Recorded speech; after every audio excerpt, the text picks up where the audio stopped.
Good morning. अभी हम अध्ययन कर रहे हैं थॉमस एक्विनस के बारे में। थॉमस एक्विनस के अंतर्गत अब तक हमने उसके जीवन परिचय, उसकी महत्वपूर्ण रचनाओं, उसके राज्य संबंधी विचार, दास्ता एवं संपत्ति पर उसके विचार एवं कानून पर उसके विचारों का अध्ययन हम कर चुके हैं।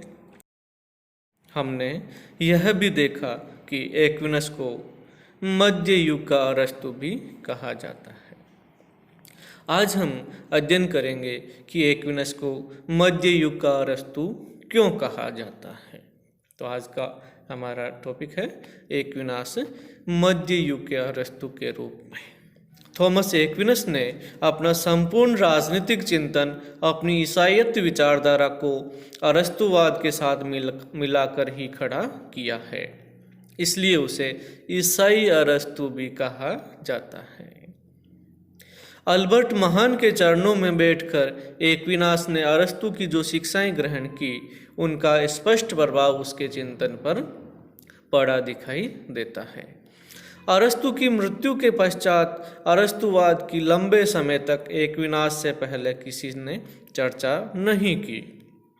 एक्विनास ही एक ऐसे प्रथम ईसाई विचारक थे जिन्होंने अरस्तु के दर्शन को पुनर्जीवित किया। उन्होंने अरस्तु के दर्शन को ग्रहण तो किया, लेकिन एक नए रूप में।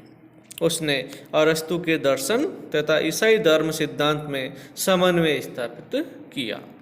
उसने अरस्तु के विचारों को उसी सीमा तक ग्रहण किया जिस सीमा तक वे ईसाईयत धर्म सिद्धांतों के पक्ष में रहे।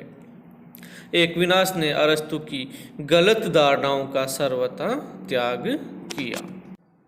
उसने अरस्तु की विवेकवादी विचारधारा के साथ ईसाईयत विश्वास या धर्म को मिलाकर एक मध्य मार्ग निकाल लिया, ताकि धर्म सत्ता व राज सत्ता के मध्य चले आ रहे लंबे संघर्ष को समाप्त किया जा सके। इसलिए उनके समन्वयवादी दृष्टिकोण को देखकर मैक्सी ने कहा है, एक्विनास मध्य युग का स्वर्गीय अरस्तु है। ध्यान देवें, मैक्सी ने कहा है कि एक्विनास मध्य युग का स्वर्गीय अरस्तु है।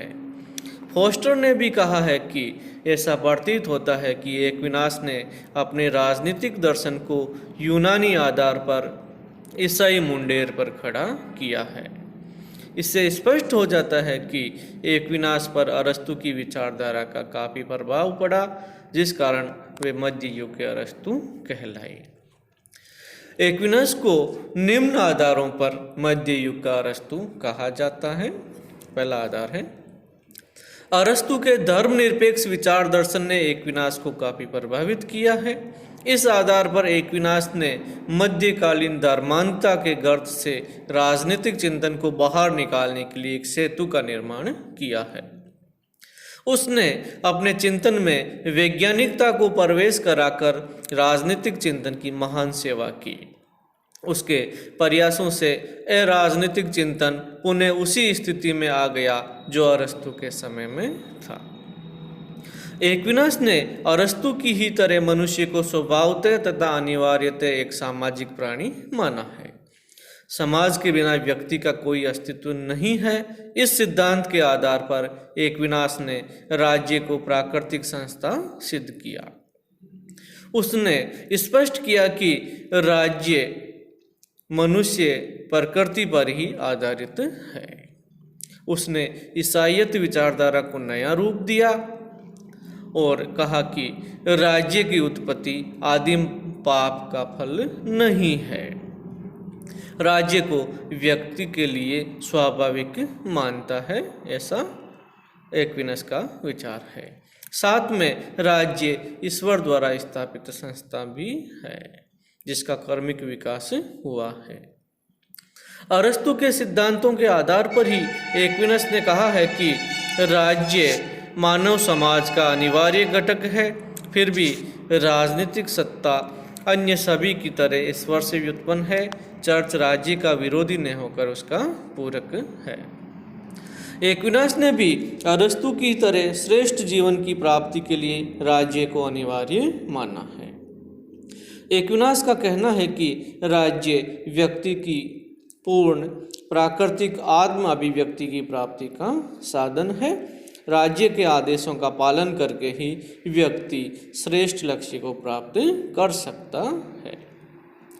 एक्विनास ने अरस्तु से विवेक या तर्क का सिद्धांत भी ग्रहण किया है। उसका मानना है कि मानवीय विवेक पर आधारित ज्ञान ईसाई धर्मशास्त्रों के विपरीत नहीं है। उसने लौकिक सत्ता का आधार विवेक को ही माना है। एक्विनास ने राज्यों व सरकारों का वर्गीकरण भी अरस्तु की तरह ही किया है।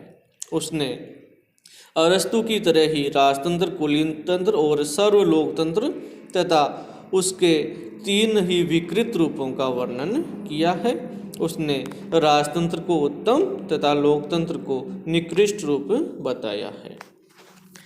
एक्विनास ने अरस्तु की तरह यह भी स्वीकार किया है कि कुछ ऐसे भी सत्य हैं जो विवेक से परे हैं। उनका ज्ञान श्रद्धा और विश्वास से ही प्राप्त हो सकता है। उसने अरस्तु की तरह यह भी स्वीकार किया है कि मानव समाज की रचना सभी के हित के लिए हुई है। उसने अरस्तु के कानून संबंधी विचारों को भी ग्रहण किया है।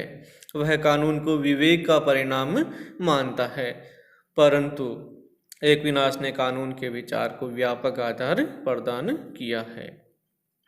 एक्विनास ने अरस्तु की स्वउद्देश्यता की धारणा को भी स्वीकार किया है। दोनों का मानना है कि प्रकृति की प्रत्येक वस्तु एक निश्चित उद्देश्य, लक्ष्य, साक्ष्य या प्रयोजन की तरफ जा रही है। एक्विनास ने अपनी न्याय संबंधी विचारधारा को भी अरस्तु के विचारों पर आधारित किया है। एक्विनास का मत है कि न्याय का स्रोत राज्य के कानून है। इस प्रकार हम कह सकते हैं कि एक्विनास ने अपने राजनीतिक चिंतन को अरस्तुवाद की नींव पर ही खड़ा किया है। लेकिन एक्विनास का प्रयास यह रहा कि अरस्तु के विचारों को ईसाईयत के आधार पर डाला जाए। उसने मानव समाज की तुलना में देवी समाज को महत्व दिया है। उसने अरस्तु के विवेक के साथ विश्वास का भी समन्वय कर दिया है। अरस्तु ने तो केवल मानव जीवन का लक्ष्य लौकिक सुख माना है, जबकि एक्विनास ने इसके साथ साथ पारलौकिक सुख को भी महत्व दिया है। उसने मानवीय कानून को प्राकृतिक कानून के अधीन कर दिया है। इस प्रकार एक्विनास ने अरस्तु के विचारों को साधन के रूप में ग्रहण करके उनको साध्यों के अनुकूल बनाया है। सत्य तो यह है कि एक्विनास ने अरस्तु के विचारों को ही अपने चिंतन का आधार बनाया है। एक महान विद्वतावादी दार्शनिक के रूप में एक्विनास ने अरस्तुवाद और ईसाईवाद का मिश्रण करके मध्य युग में लंबे समय से चले आ रहे धर्म सत्ता और राजसत्ता के संघर्ष को शांत करने का प्रयास किया है। उनको मध्य युग का अरस्तु कहना सर्वथा उचित है। तो आज हमने अध्ययन किया कि थॉमस एक्विनास को मध्य युग का अरस्तु क्यों कहा जाता है। उम्मीद है ये वीडियो आपको अच्छा लगा होगा। Thank you very much.